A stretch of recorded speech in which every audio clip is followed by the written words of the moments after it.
Again dear students, मैं वंदन कुमार आजाद और आप लोगों का एक बार फिर से स्वागत करता हूं अपने यूट्यूब चैनल एज के आजाद मैकेनिकल इंजीनियरिंग पर। तो आज के कोर्स में एक बहुत ही इंपॉर्टेंट टॉपिक देखने वाले हैं, सर्कुलर मोशन, जिसमें जितने भी बच्चे हैं सबको दिक्कत होता है।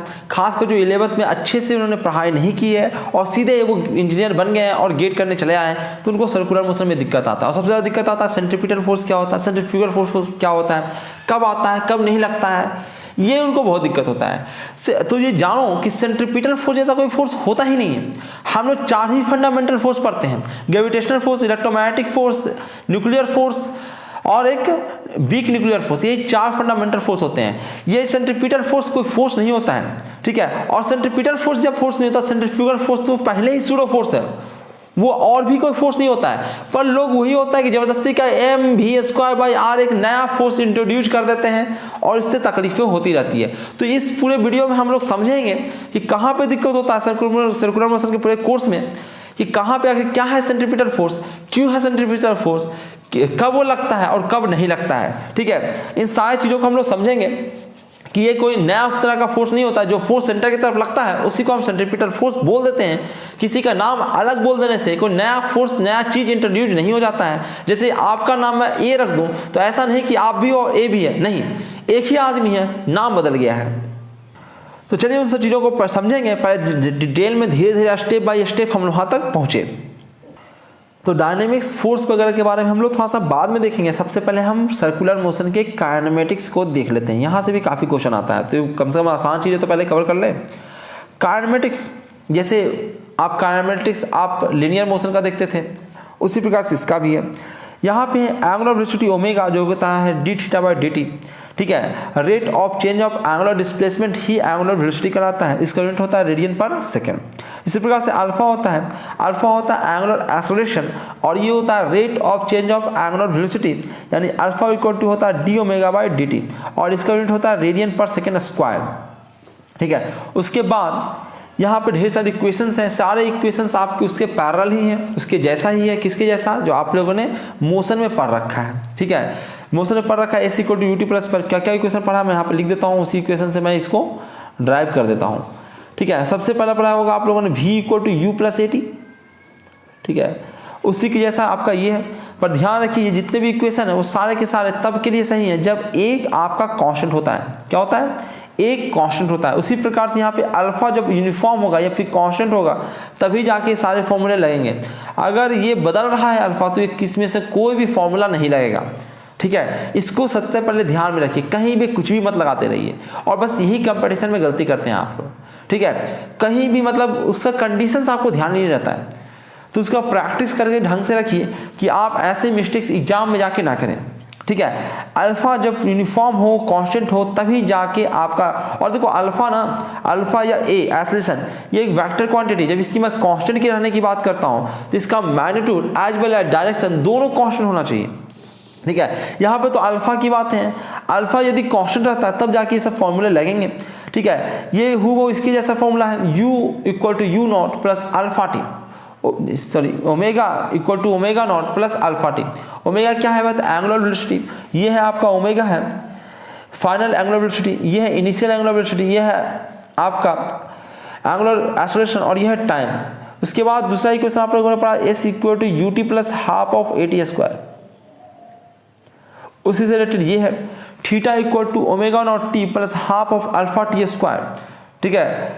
ये आप यहाँ पर थीटा क्या है? तो एंगुलर डिस्प्लेसमेंट है, ω0 क्या है? इनिशियल एंगुलर वेलोसिटी है और अल्फा क्या है? एंगुलर एक्सेलरेशन है। यहाँ पे आपने एक फॉर्मूला पढ़ा होगा v² = u² + 2as, उसी से रिलेटेड ये है ω² = ω02² + 2α θ, ठीक है। इस प्रकार से सारे फॉर्मूले आपको याद हो गए, ठीक है। सारा फॉर्मूला को याद रखना है, हर हाल में याद ही रखना है, ठीक है।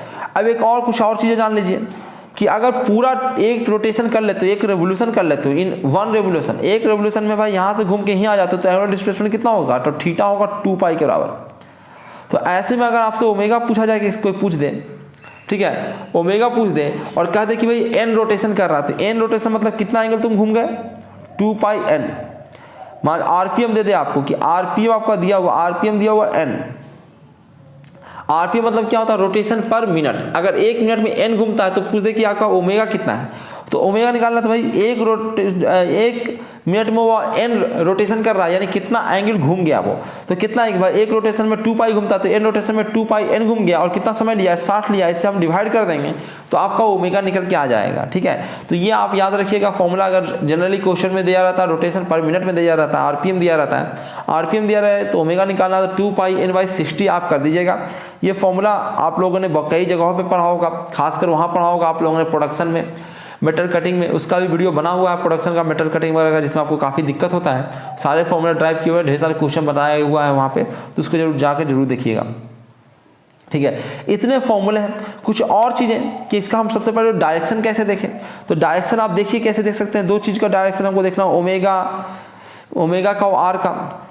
ठीक है, will be perpendicular the plane of circle. अगर हम इस दोनों का डायरेक्शन की बात करें तो ये जो सर्किल घूम रहा है, जिसमें आपको जैसे ऐसे घूम रहा है, तो ये जो जिस प्लेन में घूम रहा है, जो आपके फोन का प्लेन है, उसके परपेंडिकुलर इन दोनों का डायरेक्शन होता है। इसका खासकर ओमेगा का मैं बात कर रहा हूँ। ओमेगा का डायरेक्शन जो होता है वो perpendicular the plane of circle, circle के परपेंडिकुलर होता है, passes through the center, center से पास करता है डायरेक्शन। ठीक है, and will be decide by the right hand thumb rule, और राइट हैंड थंब रूल से डिसाइड करेंगे। राइट हैंड थंब रूल क्या है भाई, मैं बता देता हूँ आप लोगों को। आपको अपनी सारी उंगलियों को बार्ब करना है, इस प्रकार से बार्ब करना, राइट हैंड के सारे उंगली को इस प्रकार से बार्ब करना है कि इसमें आ जाए। देखो यहाँ पे वीडियो है नहीं ताकि मैं दिखा पाऊँ आपको अपना। ठीक है, इस प्रकार से आ पाए। ठीक है, इधर अपनी उंगलियों को इस प्रकार से मोड़िए ताकि आपका जो प्लाम है, ठीक है, वो आपके सेंटर की तरफ, इसके सेंटर की तरफ फेस करे, तो आपका थंब जिधर जाएगा वही इसका डायरेक्शन होगा। जैसे आपका थंब जो है, अगर ऐसे आप उंगलियों को वार्प करोगे तो ये जो थंब है वो आपकी तरफ जाएगा। ठीक है, जो आप फोन में है ये, तो फोन के ऊपर की तरफ जाएगा, फोन के जो डिस्प्ले है उससे बाहर निकलता हुआ आपको इसका डायरेक्शन नजर आएगा, अगर इस प्रकार से कोई ऑब्जेक्ट घूम रहा है तो। ठीक है, अगर उल्टा घूम रहा होगा आपका, इधर इस डायरेक्शन में घूम रहा होगा, ठीक है, इस प्रकार से घूम रहा होगा, तो इसका डायरेक्शन अगर आप निकालोगे तो इसका डायरेक्शन उल्टा आएगा और इसका थंब अंदर क्यों जाता हुआ दिखेगा। अगर उंगलियों को अपना बार्ब कीजिए आप, ठीक है, जिस डायरेक्शन में है उस डायरेक्शन में से घुमाइए अपने उंगलियों को, सारे उंगलियों को इस डायरेक्शन में बार्ब किए ताकि आपका जो प्लाम है वो सेंटर की तरफ रहे। तो आप देखिएगा कि आपका अंगूठा जो है वो नीचे की ओर जाता है। ठीक है, फोन के अंदर की तरफ जाएगा। ठीक है, तो ये यहाँ पर डायरेक्शन अगर इस प्रकार से घूमता है तो उसका डायरेक्शन क्या होगा, इसके अंदर की तरफ होगा। तो इसको आपको ध्यान रखना है। ठीक है, एक और होता है लीनियर स्पीड, और इसमें हमें रिलेशन निकालना है लीनियर स्पीड। जैसे कि ये घूम रहा है तो एक तो एंगुलर स्पीड आप जानते ही, एंगुलर स्पीड जो ओमेगा होता है। ठीक है, ओमेगा क्या होता है, एंगुलर स्पीड होता है, और ये आपका ऐसे घूम रहा है। ठीक है, तो मान लेते हैं यहाँ से कुछ लेंथ यहाँ तक चला गया, तो एंगुलर स्पीड में तो आप क्या करते हो कि भैया आप ये एंगल ले लीजिए और कितना टाइम में घुमा उसे डिवाइड कर दीजिए, आपका एंगुलर स्पीड निकल के आ जाएगा। पर अगर लीनियर स्पीड की बात करें तो भैया ये इतना लेंथ चला है, इतना लेंथ बाई आपको टाइम करना पड़ेगा। ठीक है, तो अगर लीनियर स्पीड की बात करें डिस्टेंस बाई टाइम करना पड़ेगा। अगर ये डिस्टेंस हमें निकालना ये पूरा, तो हमको थीटा अगर निकल जाता है, मान लेते हैं कि बहुत ही छोटा सा समय में, बहुत छोटा समय dt में डी थीटा एंगल घूम गया, ये एंगल कितना घूम गया, डी थीटा घूम गया, तो ये लेंथ कितना होगा भाई, तो ये जानते ही आर थीटा होता है, तो आर इंटू डी थीटा हो जाएगा लेंथ। तो लेंथ आपका निकल गया आर इंटू डी थीटा, इसको हम टाइम से डिवाइड कर देते हैं। ठीक है, तो D theta by D T क्या हो जाएगा, ओमेगा हो जाता है, तो आर ओमेगा मीटर पर सेकेंड, ये इसका निकल के आता है स्पीड। ठीक है, इसका क्या निकल के आता है, लीनियर स्पीड। तो इसको याद रखिएगा, v इक्वल टू फॉर्मूला एक या जो आपको रटा भी होगा, बचपन से रटा होगा आप लोगों ने, v equal to omega R, ये होता है फॉर्मूला।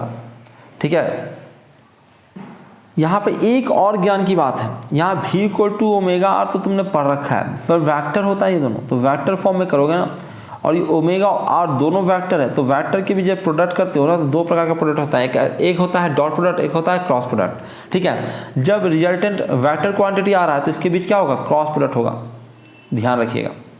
ठीक है, अब जरा देखिए, अगर आपका ये ऐसे है, ठीक है, ये ऐसे घूम रहा है, तो हम इस फॉर्मूले से भी चीज़ों को निकाल सकते हैं। जैसे हमको भी निकालना है कि भी किस डायरेक्शन में होगा, वेलोसिटी किस डायरेक्शन, तो खैर पता ही है कि इधर जा रहा है तो इधर ही होगा, पर इसको हमको निकाल लेना चाहते हैं। ठीक है, तो इधर इस डायरेक्शन में अगर घूम रहा है तो आप पहले पता कीजिए कि ओमेगा किधर होगा। तो ओमेगा आप राइट हैंड थंब रूल से अपने उंगलियों को बात कीजिए, आप जिस डायरेक्शन में मोशन हो रहा है अपने प्लान को आप सेंटर की तरफ रखिए, तो अंगूठा आपका थंब जो जिस डायरेक्शन में जाता है, थंब जाता है जो वो आपके फ़ोन के प्लेन के बाहर जा रहा होगा, बाहर निकलता हुआ आ रहा होगा, ठीक है। बाहर क्यों डायरेक्शन आ रहा है, तो बाहर क्यों डायरेक्शन है। और आर का डायरेक्शन किधर है भाई, तो मान लेते हैं यहाँ पे हम वेलोसिटी निकालना चाहते हैं, तो आर का डायरेक्शन इधर है, ठीक है, आर इधर है और आपका ओमेगा अंदर ये आपके बाहर की तरफ है। तो जरा ओमेगा की तरफ आप अपना ये आप लगाइए, इसमें जो भी ड्रॉ से आप लगाते हैं जो क्रॉस प्रोडक्ट का डायरेक्शन निकालते हैं, मैं तो अपना मैंने बताया ही था कि अपने थंब को आप ओमेगा के डायरेक्शन में रखिए, ओमेगा यानी बाहर निकल रहा तो बाहर के डायरेक्शन में रखिए, बाकी उंगलियों को आप आर के डायरेक्शन में रखिए। मैंने बताया था आप लोगों को एक नया तरीका। तो अपने अंगूठे को आप लोग बाहर की तरफ डायरेक्शन में रखिए और बाकी उंगलियों को आर के डायरेक्शन में रखिए, तो आपका जो प्लान है वो इस डायरेक्शन में शो करेगा, ठीक है। यही इसका वी का डायरेक्शन होगा, omega cross R vector, omega vector cross R vector. इस प्रकार से आप इसके डायरेक्शन को भी निकाल सकते हैं। ऐसे हमें पता ही होता है तो निकालने की जरूरत पड़ता नहीं है, वी को टू ओमेगा आर करके भी हमारा काम चल जाता है, ठीक है। चलिए कुछ एक क्वेश्चन करते हैं। चलिए क्वेश्चन करने से पहले एक बहुत ही इंपॉर्टेंट सा कॉन्सेप्ट समझाता हूँ, ठीक है। मैं सारा चीज़ ड्राइव करके दिखाता हूँ आप लोगों को कि जो कंफ्यूजन है कि क्या है, कहाँ से आया, कैसे आया, क्या होता है, सब लोगों ने बता जरूर देते हैं, लेकिन आज हम लोग ड्राइव करके हर चीज़ को देखते हैं, ठीक है। तो यहाँ पे ध्यान दीजिए, यहाँ पे एक सर्कुलर मोशन हो रहा है, ये सर्किल पे, इस सर्किल पे मोशन हो रहा है और इस प्रकार से पार्टिकल घूम रहा है, इस प्रकार से इस डायरेक्शन में, ठीक है। इस डायरेक्शन में पार्टिकल घूम रहा है और ये ओमेगा रफ्तार से घूम रहा है, ठीक है।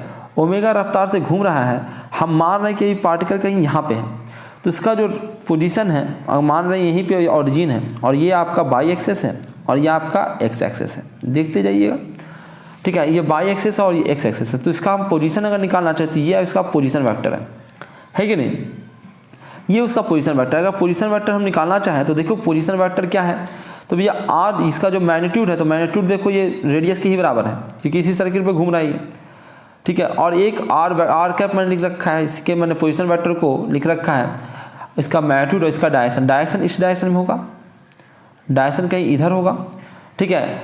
और ये तो मैग्नीट्यूड ही है जो कि रेडियस के बराबर है, ठीक है। उसके अलावा और भी चीज़ें लिख रखा है कि मान लेते हैं इसके पास ये जो पार्टिकल, इसके पास एक एक्सेलरेशन इधर जिसको हमने AT कहा है और एक एक्सेलरेशन इधर है जिसको हमने AR कहा है, ठीक है। क्या है क्यों है वो तो बाद में हम डिटेल में समझेंगे ही समझेंगे। फिलहाल हम मान लेते हैं कि एक्सेलरेशन होगा कुछ, तो हम लोगों ने ढेर सारे कंपोनेंट के फॉर्म में ले लिया। एक और मान लें कि इसके पास एंगुलर एक्सेलरेशन भी है अल्फा, ये भी हम लोगों ने मान लिया है, ठीक है। इतने सारे चीज़ें हमने मान लिया है। देख लीजिए एक बार क्लियर ढंग से, फिर से मैं बता देता हूँ।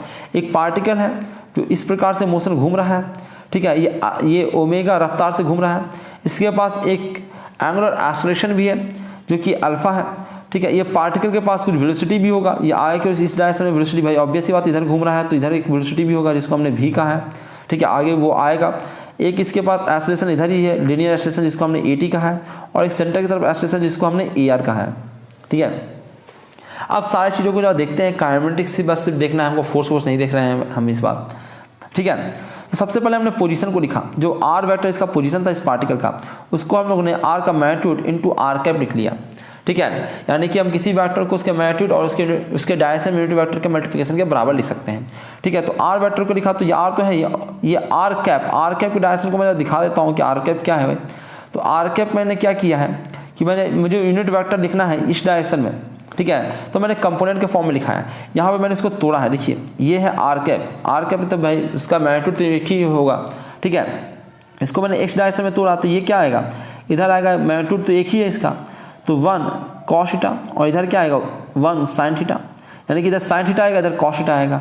अगर हम इसको लिखना चाहें तो cos थीटा आई कैप प्लस sin थीटा जे कैप हम लिख सकते हैं, ठीक है। तो इसको मैं जो आर कैप था उसको मैंने क्या लिख लिया है, यहाँ देखिए आर कैप को मैंने क्या लिख लिया है, cos थीटा आई कैप प्लस sin थीटा जे कैप लिख लिया है, ठीक है। उसके बाद मैंने क्या किया, आपका ये पोजीशन निकल गया। अगर हम पोजीशन के चेंज की बात करें भाई, पोजीशन को ही हम डिफरेंशिएट कर देते हैं तो वेलोसिटी निकल के आ जाता है, rate of change of position, ठीक है। तो हमने वेलोसिटी हमें निकालना था तो dr/dt कर दिया, एकदम वेक्टर फॉर्म में हम लोग काम कर रहे हैं। डिफरेंशिएट किया, r तो कांस्टेंट है बाहर ही आ जाएगा, cos का हो गया माइनस sin थीटा, और t के रिस्पेक्ट में कर रहे हैं तो थीटा का भी डिफरेंशिएशन करना पड़ेगा, d θ/dt आई कैप प्लस हमने किया साइन थीटा क्या किया cos theta into D theta by D T J cap. इस प्रकार से हमने उसको डिफरेंशिएट कर लिया, ठीक है। उसके बाद अगर हम इसको हम लोग देखें कि क्या लिखा हुआ है तो उसको भी जरा देख लेते हैं। तो ये है आपका D theta by D T, D theta by D T यहाँ भी है, D theta by D T यहाँ भी है, यानी दोनों को हम कॉमन निकाल लेते हैं तो ये D theta by D T omega होता है। तो ये ओमेगा आपका बाहर आ गया, तो अंदर बचा है माइनस साइन थीटा आई कैप प्लस कॉस थीटा जे कैप, ठीक है। मैं एक और वेक्टर डिफाइन करता हूँ, एक और वेक्टर डिफाइन करता है, एक यूनिट वेक्टर डिफाइन करता हूँ इस डायरेक्शन में। इसको मैं टेंजेंट के डायरेक्शन में है तो इसके मैं टी कैप के रूप में दिखाता हूँ। एक ऐसा यूनिट वेक्टर जो टेंजेंट के डायरेक्शन में है, जो यहाँ पे जो है पॉइंट है उसके टेंजेंट के डायरेक्शन में है, तो इसको भी मैंने कंपोनेंट के फॉर्म में लिख लेता हूँ। ये है, अगर इसका कंपोनेंट करें तो एक कंपोनेंट इधर आएगा, एक कंपोनेंट इधर आएगा। थीटा हमको बस ये वाला पता है क्योंकि हमें डिस्प्लेसमेंट पता होता है, ये थीटा है। अगर ये थीटा है तो ये भी थीटा होगा, ठीक है। तो इस डायरेक्शन में इसका कंपोनेंट क्या आएगा, भाई मैग्नीट्यूड इसका 1 ही है, तो इस डायरेक्शन में आएगा कॉस थीटा और इस डायरेक्शन में आएगा साइन थीटा, ठीक है। तो ये हो जाएगा साइन थीटा माइनस आई कैप प्लस कॉस थीटा जे कैप। ये टी कैप है, टी कैप मतलब एक ऐसा यूनिट वेक्टर जो टेंजेंट के डायरेक्शन में है, ठीक है। तो अब हम लोग उसको जरा यहाँ पे सब पुट कर देते हैं। ये तो बाहर ही आ गया, कॉमन ही आ गया और ये सब बच गया। तो ये अगर ध्यान से देखें तो यही चीज़ लिखा हुआ है, ठीक है। ऊपर देखिए यही चीज़ लिखा हुआ है यहाँ पे, तो इसकी जगह मैंने टी कैप लिख लिया, ठीक है। अब आपको एक वेक्टर निकल के आ गया है, ठीक है। ये आपका वी वेक्टर निकल के आ गया है जो ओमेगा आर के बराबर होता है और इसका डायरेक्शन किधर होता है, तो टी कैप के डायरेक्शन में या टेंजेंट के डायरेक्शन। टेंजेंट मतलब टेंजेंट ये होगा टेंजेंट का डायरेक्शन, और जिस डायरेक्शन में घूम रहा है ये इस डायरेक्शन में घूम रहा है ना, तो इसी डायरेक्शन में टेंजेंट जो होता है जो हमने लिया है उसी डायरेक्शन में होता है, ठीक है। तो आपको पूरा एकदम एक्सपेरिमेंटली आपको ड्राइव करके मैंने दिखा दिया कि जो मैं बोल रहा था वो सही है। कैसे सही है मैंने उसको डिफरेंशिएट करके भी दिखा दिया है। अब हमें वेलोसिटी निकल के आ गया है, अब हम इसको फिर से डिफरेंशिएट करेंगे और एक्सेलरेशन निकल कर आएंगे, ठीक है। तो ये आपका इस फॉर्म में आ गया, या फिर इसी को हम लेते हैं, इसी को हम ड्राइव करते हैं, डिफरेंशिएट करते हैं, डी बाई डी टी करते हैं। तो आर है, ओमेगा है, सब चीज़ ठीक है। यहाँ पे है साइन थीटा, साइन थीटा को डिफरेंशिएट करेंगे तो माइनस कॉस थीटा आएगा, ठीक है। माइनस तो पहले से है ही, तो साइन थीटा को डिफरेंशिएट करेंगे तो क्या आएगा, कॉस थीटा आएगा, और थीटा को डिफरेंशिएट करेंगे D theta by D T आएगा, ठीक है। इसको करेंगे कॉस थीटा को तो माइनस साइन थीटा आएगा, और थीटा को फिर से करेंगे तो D theta by D T आएगा। आई कैप यहाँ पे है ही, जे कैप यहाँ पे है, फिर D theta by D T आ गया, एक पहले से था, ठीक है, एक बार फिर से आ गया। अब एक और टर्म है, इसको भी ध्यान से देखें, वो है ओमेगा।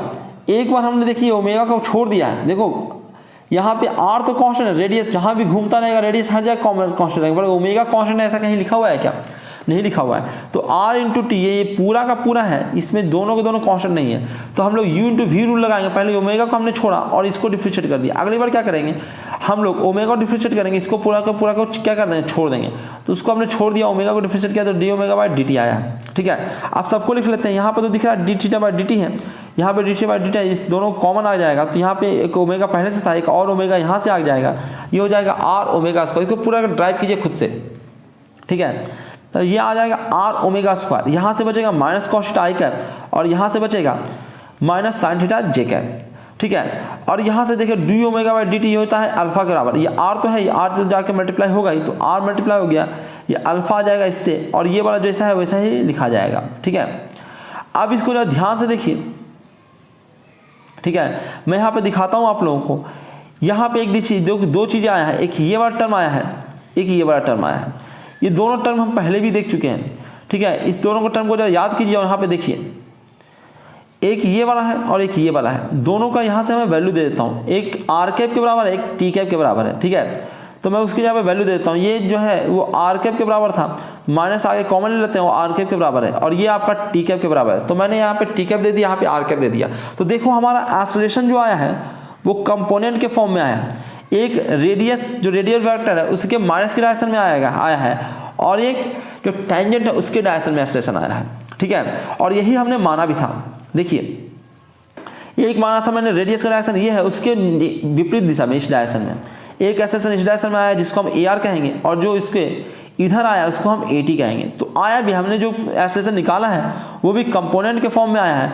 एक टेंजेंट के डायरेक्शन में एक्सेलरेशन आया है और एक रेडियस के डायरेक्शन के अपोजिट डायरेक्शन में आया है, ठीक है। इसलिए हम इसका दो नाम दे देते हैं, ठीक है। इसको हम लोग दो अलग अलग नाम ही दे देते हैं। इसको मैं कह देता हूँ ए आर वेक्टर, और इसको कहते हैं एटी वेक्टर, ठीक है। इसको हम कहते हैं रेडियल कंपोनेंट और या फिर नॉर्मल कंपोनेंट ऑफ एक्सेलरेशन। इसको जो एटी है उसको कहते हैं टेंजेंशियल एक्सेलरेशन, ठीक है, या टेंजेंशियल कंपोनेंट ऑफ एक्सेलरेशन। ये क्या करता है भाई, ये किसके लिए रिस्पॉन्सिबल है, तो ये रिस्पॉन्सिबल है change in direction of velocity. जो वेलोसिटी का डायरेक्शन बार बार चेंज होता है सर्कुलर मोशन में, सर्कुलर मोशन अगर हो रहा है तो देखिए ऑब्जेक्ट कुछ समय इधर जाता हुआ दिखता है आपको, कभी इधर जाता हुआ दिखता है, कभी इधर जाता हुआ दिखता है, कभी इधर जाता हुआ दिखता है। तो ये जो आपका डायरेक्शन बार बार चेंज हो रहा है वेलोसिटी का, इसका रीजन कौन है, इसका रीजन यही है रेडियल कंपोनेंट ऑफ वेलोसिटी, जिसको आप सेंट्रीपिटल एक्सेलरेशन भी कहते हैं, ठीक है। तो रेडियल कंपोनेंट या सेंट्रीपिटल फोर्स कहते हैं, या फिर नॉर्मल एक्सेलरेशन कहते हैं, या सेंट्रीपिटल एक्सेलरेशन कहते हैं, या रेडियल एक्सेलरेशन कहते हैं। जो रेडियस के डायरेक्शन में होता है उसको रेडियल एक्सेलरेशन कहते हैं, सेंट्रीपिटल जो सेंटर की तरफ होता है उसको सेंट्रीपिटल एक्सेलरेशन कहते हैं। तो अलग अलग नाम इसको दिया गया है, ठीक है। और ये रिस्पॉन्सिबल किसके लिए है, ये है cause change in direction of velocity, ठीक है। दूसरा है cause change in magnitude of velocity. जो वेलोसिटी का मैग्नीट्यूड मान लेते हैं 2 मीटर पर सेकंड चल रहा है, फिर कुछ देर के बाद सर्किल में ही चल रहा है पर 3 मीटर पर सेकंड चलने लगा, फिर वेलोसिटी बढ़ गया। तो ये जो वेलोसिटी बढ़ा रहा है इसके लिए ये रिस्पॉन्सिबल है, ठीक है, एटी रिस्पॉन्सिबल है, ठीक है। इसको हम टेंजेंशियल एक्सेलरेशन कहते हैं, ठीक है। तो इस प्रकार से हम लोगों ने एक्सेलरेशन के को लाया, तो जो वो दो कंपोनेंट के फॉर्म में आया और दोनों का वैल्यू भी हम लोग यहाँ पे लिखे हुए हैं, ठीक है। मैग्नीट्यूड लिखे हुए, डायरेक्शन तो हमें पता ही है कि टेंजेंट के डायरेक्शन में, एक रेडियस के अपोजिट डायरेक्शन में यानी कि सेंटर की तरफ है, ठीक है। ए आर का वैल्यू आया है आर ओमेगा स्क्वायर और ए टी का वैल्यू आया है आर इंटू अल्फा, ठीक है। यहाँ पे हम लोगों ने लाया भी है, देखिए ये डायरेक्शन बता रहा है और ये इसका मैग्नीट्यूड बता रहा है आर ओमेगा स्क्वायर, ये बता रहा है, ये मैग्नीट्यूड बता रहा है आर अल्फा, और ये टी कैप जो बता रहा है वो उसके डायरेक्शन को बता रहा है टेंजेंशियल डायरेक्शन में, ठीक है। तो एक बार पूरा मैंने ड्राइव करके दिखा दिया, जिसको आप पढ़ते थे वो पूरा यहाँ पे डेरिवेशन मैंने उसका दिखा दिया आप लोगों को। अब जब भी आपसे कहा पूछा जाए एक्सेलरेशन बताइए, तो एक्सेलरेशन भैया दोनों एक्सेलरेशन ही है, देख ही रहा है कि ये दोनों का वेक्टर सम है। तो जब भी निकाला दोनों 90 डिग्री पे होता है, ठीक है। एक बार टेंजेंट में है, रेडियस के डायरेक्शन में, दोनों के बीच का एंगल कितना है 90 डिग्री है। तो सीधे सीधे इसका अगर मैग्नीट्यूड निकालना है तो सीधे सीधे आप स्क्वायर करके जोड़ के उसका रूट निकाल लीजिए, ठीक है। पाइथागोरस लगा के एक इधर होगा एक इधर होगा, दोनों के बीच का 90 डिग्री एंगल है, तो उसका रिजल्ट निकालना बड़ा आसान है, root of A R square plus A T का स्क्वायर, ठीक है। इस प्रकार से आप इसको निकाल सकते हैं। एक और मैं फॉर्मूला ए आर का बता देता हूँ। ए आर इक्वल टू क्या हमने निकाला है, आर ओमेगा स्क्वायर। ओमेगा को हम लोग जानते हैं क्या लिख सकते हैं, वी इक्वल टू क्या होता है ओमेगा आर, तो ओमेगा को हम लोग वी बाई आर लिख सकते हैं। तो एक और फॉर्मूला इसका बन के आता है ए आर का वी स्क्वायर बाई आर, तो इसको भी आप याद रखिएगा। ये सारा इससे तो आपकी याद ही होगा क्योंकि बचपन से आपने पढ़ते आए हो, आप लोग 11th में पढ़े होगे इसको, ठीक है। आपने बीटेक के एग्जाम में भी पढ़े होगे, फर्स्ट ईयर में पढ़े होगे, और फिर से आपको इंजीनियरिंग मैकेनिक्स में फिर से आपको गेट वेट के लिए पढ़ना है। तो ये सारी चीज़ें आप लोग याद रखिए, बना के रखिए, तब जाके हम लोग नेक्स्ट वीडियो में यूनिफॉर्म सर्कुलर मोशन को देखेंगे, इसके काइनेमेटिक्स को देखेंगे, और फिर कुछ न्यूमेरिकल क्वेश्चंस करेंगे, और फिर इसके डायनेमिक्स पे भी धीरे धीरे पहुंचेंगे, ठीक है। तो चलिए इस वीडियो में इतना ही रखते हैं, ठीक है, यहीं पे खत्म करते हैं इस वीडियो को। बहुत बहुत धन्यवाद आप लोगों का। बस आप लोग एक काम कीजिएगा कि भाई चैनल को सब्सक्राइब नहीं किया, सब्सक्राइब कर लीजिएगा ताकि रेगुलर आपको इसका अपडेट मिलता रहे। ये मैं यहाँ पे पूरा सीक्वेंस के साथ वीडियो डालता हूँ, ठीक है। पूरा चैप्टर शुरू करता हूँ तो ख़त्म भी करता हूँ, और एकदम competitive exam point of view से। मेरा लक्ष्य बिल्कुल भी इतना ज्ञान आपको नहीं देना है कि ज्ञान आपसे टपक टपक के गिरे। हमें बस उतना ही पढ़ना है, उतना ही मैं सिखाने की कोशिश करता हूँ जिससे आपका एग्जाम निकल जाए, क्योंकि आप लोग एकदम परेशान हैं गेट का एग्जाम निकाल के आप जॉब लेना चाहते हैं। तो मेरा बस इतना ही लक्ष्य है कि आपको बस वो जॉब दिला दिया जाए, ठीक है। तो एससी का एग्जाम हो गया, गेट का एग्जाम हो गया, या और भी पीएसयू का एग्जाम है, जेई है, एसएससी जेई है, उन सब एग्जाम्स के लिए आपको प्रिपरेशन कराना है। उसी के क्वेश्चंस मैं यहाँ पे लेता हूँ, ठीक है। जानते हो कि सब गेट और एससी वाला ही क्वेश्चन सब डालता रहता है, तो उसी के क्वेश्चन को मैं देता हूँ, उसी सब चीज़ों को पूछता हूँ, ठीक है। तो चलिए इस वीडियो में इतना ही रखते हैं। बहुत बहुत धन्यवाद आप लोगों का, थैंक यू वेरी मच। यदि चैनल को सब्सक्राइब नहीं किया, सब्सक्राइब कर लीजिए, बेल आइकन क्लिक कर लीजिए, और इसको दोस्तों के साथ शेयर करना बिल्कुल मत भूलिएगा। Thank you very much.